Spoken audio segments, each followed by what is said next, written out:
with Precision Zone, and we're going to be going over a quick static check on this Yaskawa JP2 series of just point inverters.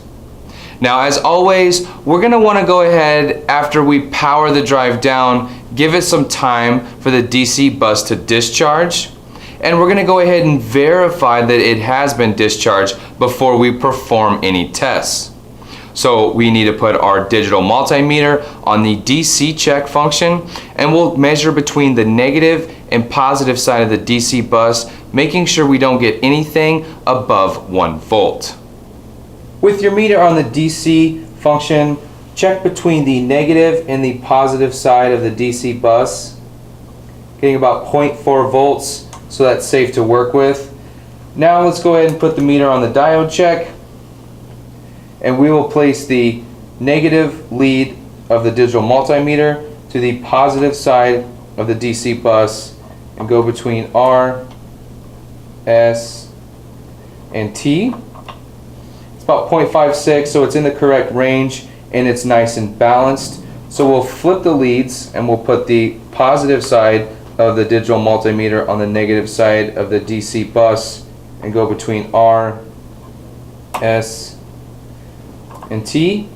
Again, 0.56, nice and balanced, that's awesome. So let's go ahead and check the outputs at UVW, and we'll take the positive side of the digital multimeter and place it on the negative side of the DC bus between U, V, W.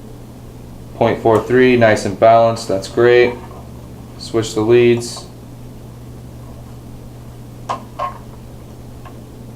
0.43, 0.43, 0.43, great. So the last check that we're going to perform is put our meter on the ohms function, and we're going to check between ground and the inputs and outputs and make sure none of them are shorted to ground. And U, V, and W. This inverter passed all of these static checks, but as always, there still could be a problem with this inverter that these checks won't pick up. So if you have any questions about how to do this, or any more questions about troubleshooting an inverter or drive, you can always find us at PrecisionZone.com. Thanks for watching.